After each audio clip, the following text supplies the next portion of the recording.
Come to me, all you who are weary and burdened, and I will give you rest. Take my yoke upon you and learn from me, for I am gentle and humble in heart, and you will find rest for your souls. For my yoke is easy, and my burden is light.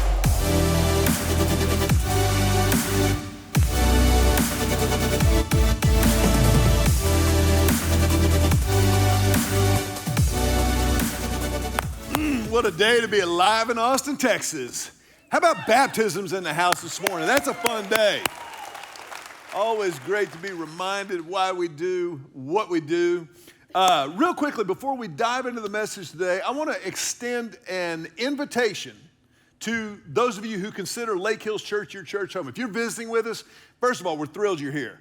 Honored that you would be here. But if you are a part of the Lake Hills family, then I want to invite you to join Julie and me, join our staff, as we kind of do an end-of-year initiative called Finish Strong. What we're talking about is just an end-of-year initiative towards our giving, above and beyond our regular tithes and offerings, so that we can do a few things strategically, but also set ourselves up for a strong 2022. A few of the things we want to do is our kids building is now 10 years old, desperately in need of some technological upgrades and redos. We want to be able to reduce debt at a faster pace than we're normally doing. But then also, as I said, we want to set up 2022 for an amazing year of ministry. So we would just ask you to pray about, ask God to guide you in whatever he leads you to do or not to do. That is a win between you and God and for us as a church family, as together we finish strong.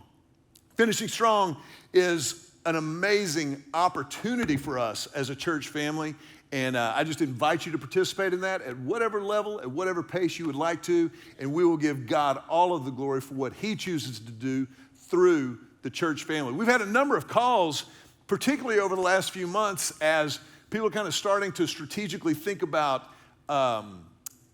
charitable giving. You know, we've had people ask, can we give stock or whatever? Yes, you can give stock. If you've held a stock for over a year and you give it to the church or any nonprofit, then the capital gains are not taxed. So, you know, as you kind of think about that and look at what's coming down the pike in 2022, that's something to be thinking about. You can contact our office. Jamie Keller in our front office will help you kind of get all that taken care of. But we wanted to answer that and address those questions as they come up. And as I said a couple of weeks ago, just as your pastor, I'm so beyond grateful to you for the way that you have been so faithful over the last 18, 24 months. It's been an amazing, amazing thing. And so thank you for being that kind of a church. Now, let's dive into the message a little bit, shall we? You know, if you were here at our Christmas services last year, you might remember that I introduced to you, I actually brought out on stage our dog, Gus. You might remember we brought him out on stage and I talked about, you know, what an amazing gift he had been to our family. He came along at the perfect time because of where Julie and I were in life and because of the kind of dog that he is. Listen, that's objectively just a great looking dog. I'm biased, but it doesn't mean I'm wrong. You know what I'm saying? And I'm happy to report that Gus has continued to mature and to grow. He recently turned 2 years old and is doing great. He's healthy and doing an amazing job. Still loves to, he goes nuts on the retrieve, all those kind of, you know, things that we do around the house and in his life. But we did have kind of a scary moment just a few weeks ago. I had taken him outside on one of these Bluebird Chamber of Commerce Austin afternoons when the weather was kind of cooling off. It wasn't like 103, but it was probably about 85, 90 degrees outside. So I was watching him. I even had him on a pitch count. We're going to do 10 retrieves and go in. So that's exactly what we did. And we got inside and he was panting hard and because he'd been running really, really hard, and got him inside. He got some water and he kept panting. And I was kind of keeping my eye on him when all of a sudden I noticed that it looked like he was having trouble walking, like he was wobbling a little bit, and I noticed his hind legs were kind of giving out on him, and I kind of got a little scared, and I went over and picked him up, and I laid him down. I put his head in my lap and kind of tried to soothe him and calm him down, but he just just panting so hard, 90-0. And Julie went and got the water bowl for him and brought it to where he was sitting there in my lap. I was kind of lapping it out of the side. And it would have been kind of funny if I wasn't kind of scared, honestly, at the time. And he just would not quit panting.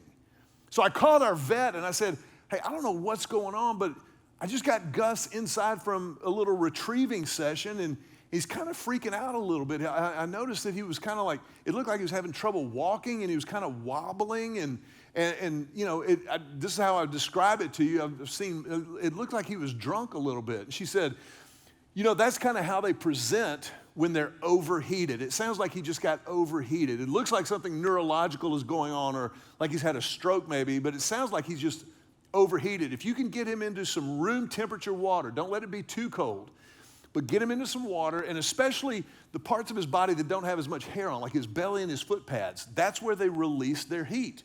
So if you can get him into some water, kind of keep an eye on him, and if you need anything, call me back. So I said, sure enough. So we went and got kind of a little wash tub that we have and filled it with water and picked him up, and I put him in the wash tub, and he was sitting just like 90-0, panting. But I noticed over the next 4 or 5, 6 minutes, he kind of started to calm down a little bit, and he started to kind of catch his breath a little bit. Then he laid down in the water, started drinking the water he was lying in, and things started to move in the right direction. But I'll be honest with you, I'd never seen a dog do this before. There for a few minutes, it was kind of scary. But here's the thing about Gus and retrieving. Number one, he's made for it. He is the epitome, he is the icon, the culmination of 200 years of breeding for the Labrador Retriever. And so he's bred for this kind of activity. He's made for this kind of work. He is trained for this kind of work. We have spent hours retrieving. It's now just a reflex. When I pick up the retrieving dummy or maybe the chucket that throws the tennis ball, he goes nuts. He like starts spinning around in a circle, wagging his whole body. It's kind of like how Julie responds when I come home at the end of the day. And I don't know why you're laughing at that. So he's made for it, he's trained for it, he's rewarded for it handsomely. Every single time he brings the ball back, I'm like, good boy, Gus, way to go. And I pet him and we do it again. He's rewarded for it handsomely in a way that, you know, resonates with a dog. And by the way, objectively, number 4, he is great at it. He is a great retriever, really, truly phenomenal. And I also notice this, number 5, he's passionate about it. Like he loves to do this. And if I don't protect him from himself, he will run himself into the ground. I'd like to suggest to you this morning, with all respect, do or not do, with all respect, you and I are a lot like Gus.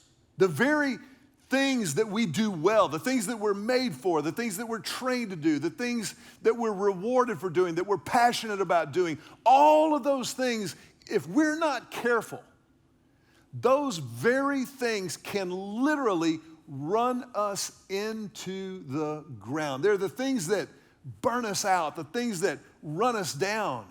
And it's against this backdrop of reality that God, in his infinite wisdom, his amazing sovereignty and grace, God has given us the gift of the Sabbath. The Sabbath is a gift from God to protect us from ourselves, from those drives and desires, the ambitions and the needs that drive us through the week.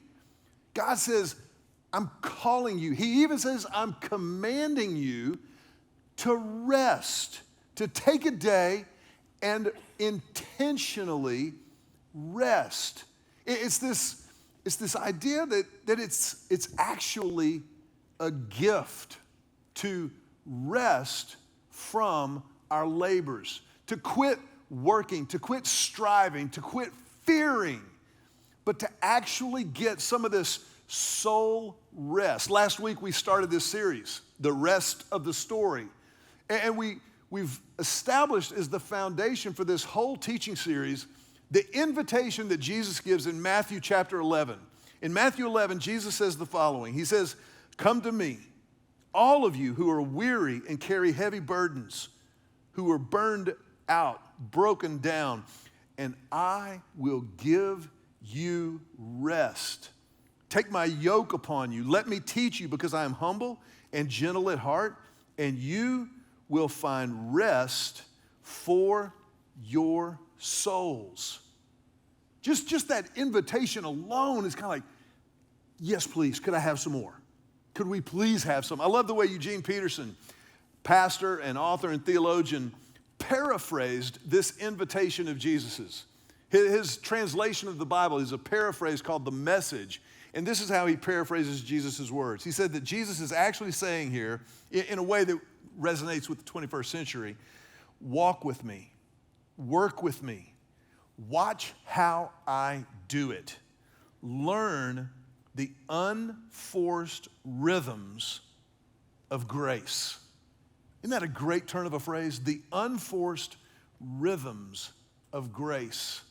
Sabbath is an unforced rhythm of grace. It is a gift, and I think that's actually a really important place for us to begin as we talk about Sabbath, because, you know, it's imperative that we understand this is from the heart of God to the heart of people. He said, this is for you. I've given you Sabbath for you. Now, to be sure, there is a commandment, the fourth commandment, Exodus chapter 20, where the Bible says, remember the Sabbath and keep it holy. That's a commandment, but never forget that even the commands of God are an expression of grace. He's given us the commands to show us how to live the fullest life possible in relationship with Him.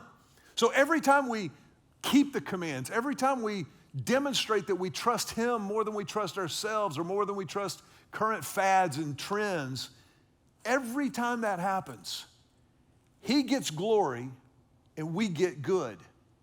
He gets glory and we get good. Whenever you glorify God, whenever you honor God with your life, with your words, with your songs, whenever you honor and glorify God, that feeds the soul. You're created, like I was created, to glorify God and enjoy Him forever, the old catechism says. Because that's what the Bible teaches over and over and over again. There's this invitation to rest because of who God is, because of what we've seen Him do. And it's this invitation that is Sabbath. Now, I have to tell you, as we kind of dive into this today, there is no way to study Sabbath. There's no way to look at it and prayerfully, biblically consider it and how we're going to live it out, that we don't kind of take a look at it and go, man, I don't know. We're probably going to have one of four responses, or maybe all. Some of you may go all of the above. There may be this tendency to go, man, are you kidding me? No way.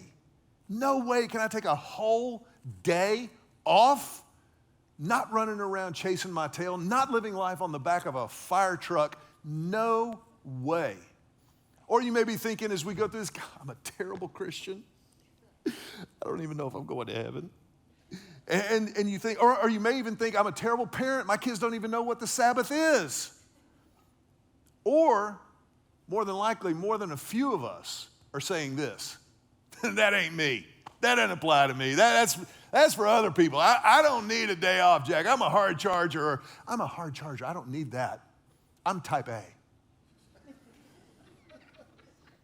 And I get it. I really do. But can I just tell you that none of those responses, not one of them, is from God. Not one of those is true. Every time God gives us a commandment, He also gives us the capacity to fulfill that commandment. He empowers us to do that which we cannot do on our own. So we have to collaborate. We have to partner with God on this thing. And when we do, take a look at those objections. First of all, there's no way. Well, maybe humanly speaking, maybe culturally speaking, there's no way, but yeah, there is a way. We're talking about the God who raised Jesus from the dead. You can take a day off. We're talking about God calling us to this, inviting us into this Sabbath, this rest, this cessation from working and laboring and striving. I'm a terrible Christian or a terrible parent. Let me ask you something. What if that thought or reflex sounds like Jesus, who invites you to find rest in your soul? That's not who Jesus is. That's not how he operates. Now, he may, in his love and grace, point out some things in your life or in my life that need to change, that need to get better for his glory and our good, but he's not casting guilt on us. Also, to say, well, I'm not that guy, that doesn't apply to me, or that girl, that doesn't apply to me. Well, yeah, it does. I mean, yes, you're created in the image of God. You are unique in all of human history. You have the only thumbprint that has ever been like your thumbprint. And you're not that special. You're not. You are a human being created in the image of God, just like I am a human being created in the image of God. And if he has given us the gift of Sabbath, that's for all of us. Nobody's that special. Nobody's that indispensable. I want to recommend a great book to you. I found this as I was researching and preparing for this series. It was written by a former United States Senator, Joseph Lieberman. Joseph Lieberman was a senator from Connecticut and an observant Jew. He wrote a book called The Gift of Rest. And it is an amazing, amazing testimony to the gift of Sabbath, or in the Hebrew, Shabbat. And he tells the story of growing up and learning the traditions of the Sabbath and the Shabbat and carrying them through. He tells one story at the beginning of the book. I'm not ruining anything for you, but he says that there was a vote that happened on the Senate floor that he had to be present for that took them into the hours of Friday evening past sundown when Jewish Sabbath begins. And so he completed his task, but then he walked home so as to not violate the Orthodox prohibition against riding in a car on Sabbath. And he's walking home with his security detail in the rain. And he's talking about how he gets home and he brings flowers home every day at the beginning of Shabbat, every week at the beginning of Shabbat. And he walks in the door soaking wet. The flowers are soaking wet. But it's another Shabbat. It's another opportunity to stop and rest as a family. It's an amazing, amazing story. Now, you may be thinking to yourself, man, whoa, bruh, take a car, Uber, do something. And I understand that can sound legalistic to our minds, but I do think there is an opportunity here for us to learn from that example. Not that we have to observe all of the traditional rules of Shabbat, but maybe to step back and go, are we getting all of the Sabbath that we can? If this is a gift from God, are we robbing ourselves of this gift from God by the schedules that we keep, the calendars that we make? Is there a way for us to maybe get at this a different way? Let me give you just a working definition of Sabbath. Sabbath, in the original context, in the original language, Sabbath means this: to cease work faithfully. To cease work faithfully. It's kind of the original cease and desist letter. If you're doing something that violates a contract, you get a cease and desist letter. God says to work 7 days a week, to keep grinding, is violating the covenant relationship we were created to live in with him. Jesus even affirms the Sabbath. Look in Mark chapter 2. In Mark chapter 2, verse 27 through 28, these are the words of Jesus. He says, the Sabbath was made to meet the needs of people and not people to meet the requirements of the Sabbath. So the Son of Man, Jesus, is Lord even over the Sabbath. The Sabbath was created to meet the needs of people. I love the times that we've gotten to spend in Israel. It's an amazing, amazing journey, an amazing culture. And I would suggest to you that no one on the planet does significance better than Israel. What I mean by significance is the Jewish people's capacity to convey meaning, truth, through signs and symbols, architecture, traditions, and rituals. It is such a rich, deep, deep well of significance.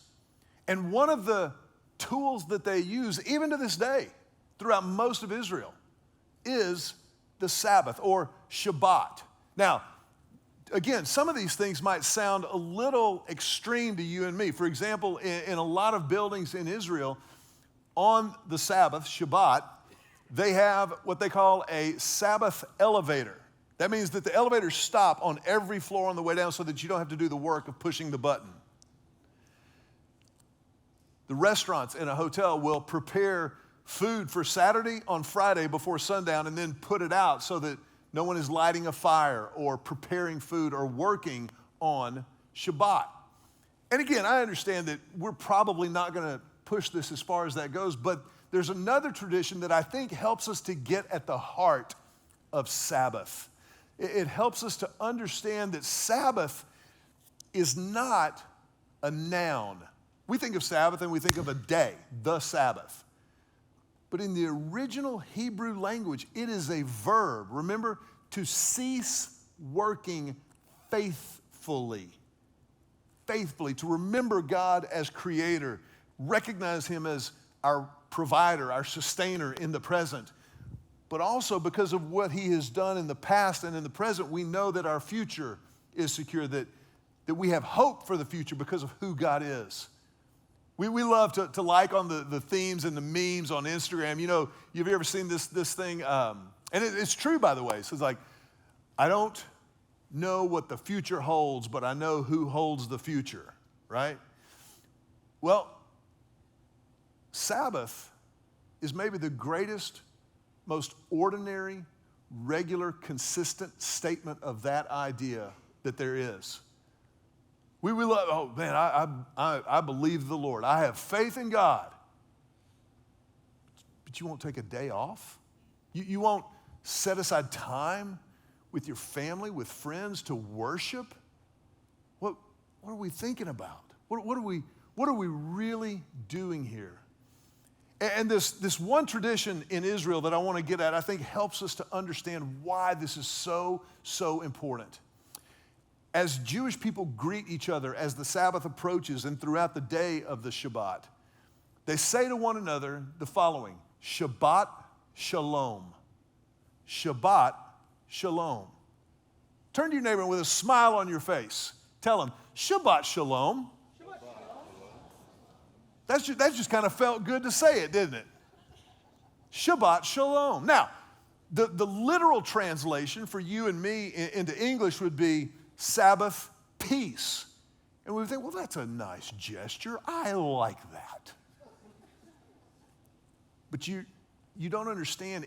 The word peace doesn't convey everything that shalom holds. The idea of shalom is this idea of completeness, wholeness. It's not just the absence of conflict. It is this fullest expression of human flourishing, the thing that God created us for before sin corrupted creation. It's this idea that God has created us to live in this relationship with him where we have everything that we need. Adam and Eve before sin. That in him is found everything. And so yes, the absence of conflict is a part of that, but there's also this this notion of completeness and wholeness that helps us understand. It's like when Jesus said in John chapter 10, verse 10, he said, I've come that they may have life and have it to the full, overflowing life. Elsewhere, the Bible talks about Christianity as life that is truly life. That's shalom. So to say Shabbat Shalom is actually a blessing that you pronounce over the other person. They pronounce over your life. Here's what Shabbat Shalom means in the Hebrew. It says, may you be restored to completeness as you Sabbath. May you be restored to completeness as you Sabbath. So this idea of Sabbath as a verb, we Sabbath to recover that which is lost throughout the week, that which the world beats out of us, that which we sometimes can forget because we're so busy, because we're moving in so many different directions. We're scattered. Our minds, our hearts become divided. In Sabbathing, we are brought back into wholeness, back into completion. Instead of disintegrating, we integrate every part of life with the God who created us and gave us this life.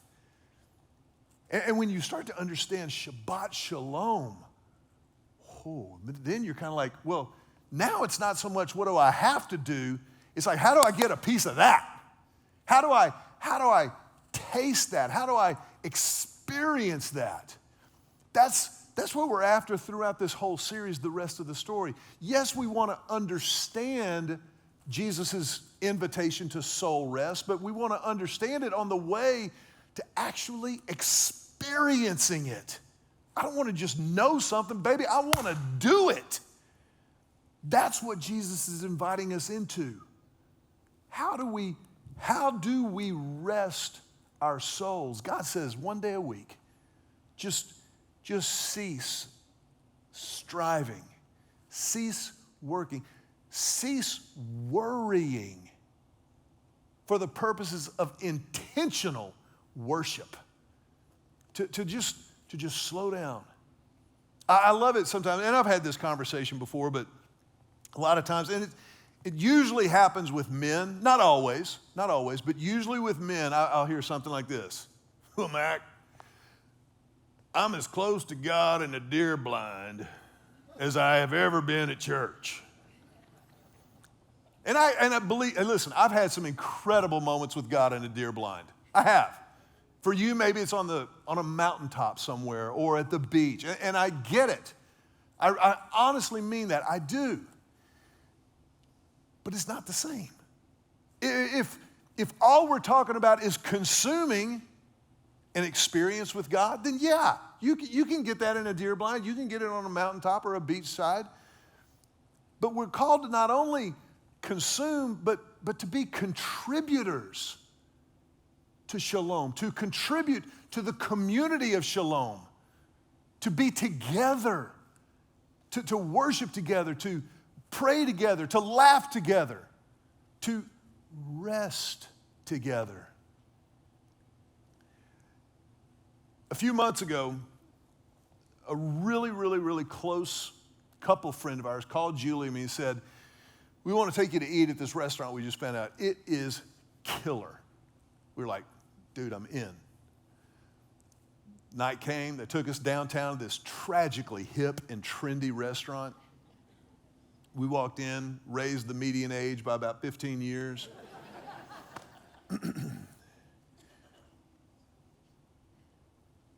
The food was unbelievable.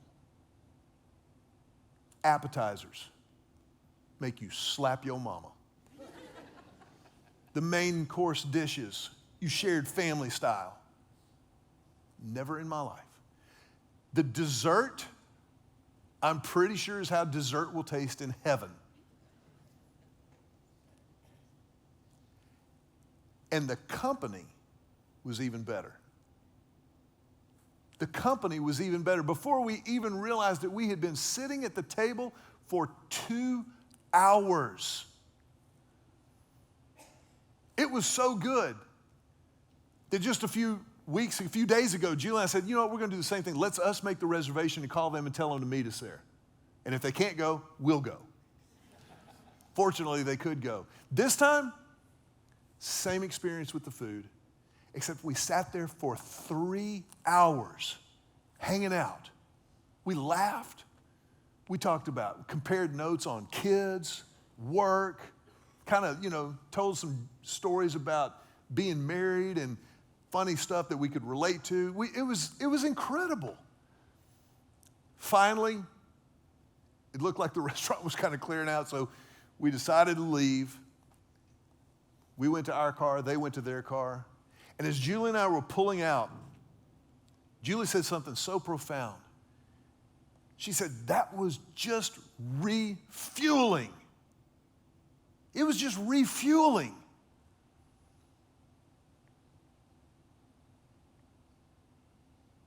That's Sabbath. It's refueling the soul.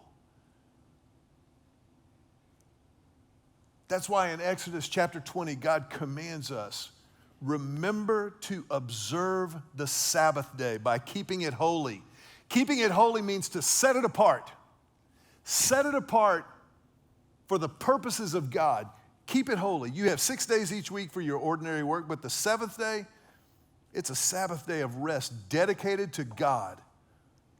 On that day, no one in your household may do any work. This includes you, your sons and daughters, your male and female servants, your livestock, and any foreigners living among you. For in 6 days the Lord made the heavens, the earth, the sea, and everything in them, but on the seventh day he rested. That is why the Lord blessed the Sabbath day and set it apart as holy. God rested. I want you to just let that rattle around in the old hamster wheel for a second. God rested. I thought about that before. It's not like God needed a breather. It's not like God got to the end of creation and went, Gatorade.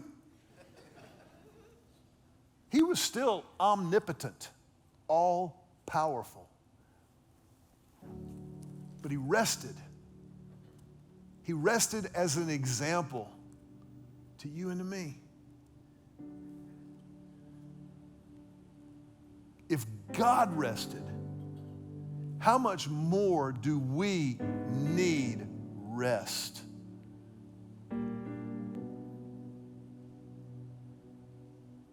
Two things I want to leave you with, just to think about as you plan, as you order your life around your relationship with God. Number one, Sabbath like God. Sabbath like God. If God Sabbathed, he did it for you and me to imitate, to mimic him. If I'm not Sabbathing, then I'm not following Christ in an area that I can absolutely follow Christ into. That's entirely doable in his power, in his name. Sabbath like God. Now, the reality is you can put something on your calendar and to-do list and it not have the power that God wants it to have. That's when we do slip into legalism. So the second thing I want to encourage you with and invite you into, Sabbath like God, but number two, Sabbath like you trust God. Sabbath like you really and truly trust him. One of the things that I love to do, just in my own faith walk and journey, is to just sometimes look back over God's track record. Look back over what I've seen him do in my life, around my life, in people that I know, and it's overwhelming to look at the goodness of God and his track record. I kind of think that gets maybe even more overwhelming as you get older, because you got more evidence to look at. But one of the things that I think about is, look at all that God has done to bring me to this place, to carry me through when I couldn't carry myself. And I go, look at how faithful he's been. There is no way he's brought us all the way this far to leave us hanging. There's no way that he's done everything he's done to bring you to this moment, to this place in your life, to just wish you well. And so if I really and truly trust him for tomorrow, then once a week, I can Sabbath. I can choose to cease working and striving and worrying. Maybe you are playing, maybe you are getting some R&R, rest and recreation. But that trust thing, that's what it's all about. I want to ask you to bow your heads for just a moment. And in this moment, I want to focus you in. I want to focus myself and my heart in on Jesus' invitation to soul rest.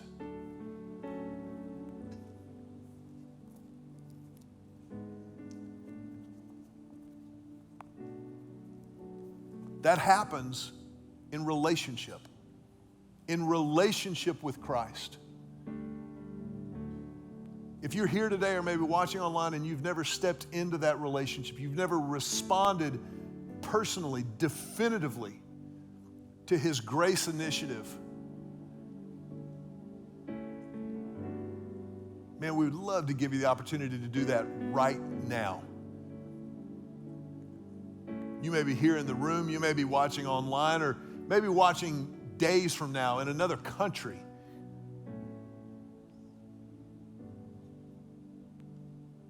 No matter who you are, no matter where you are, no matter where you've been or what you've done, Jesus invites you, like he's invited me, into that soul rest of relationship with him. If you want to begin that, then you pray. Just in this moment with your head bowed as a sign of reverence, silently from your heart to God's, just say something like this. Just, Jesus, I need you. I want this rest in my soul. And I believe that you will do what you promised and give it to me.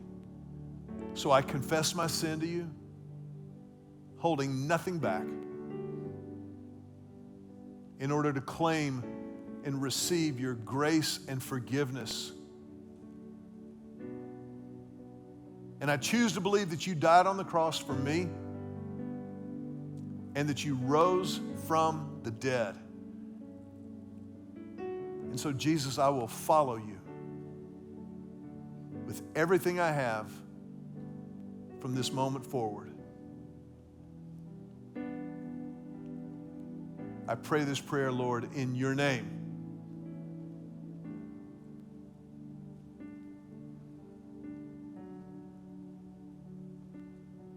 As our heads are bowed, again, in reverence for this moment, this sacred time, just, if that was your prayer, then this is the greatest moment of your life. The Bible says that it is a once and for all moment. You don't have to pray that prayer again to make sure that it took, or to re-up. The Bible says it is sealed for eternity by the Holy Spirit of God. And so as a church family, we would love to be able to do whatever we can to help with what's next. This is just the beginning.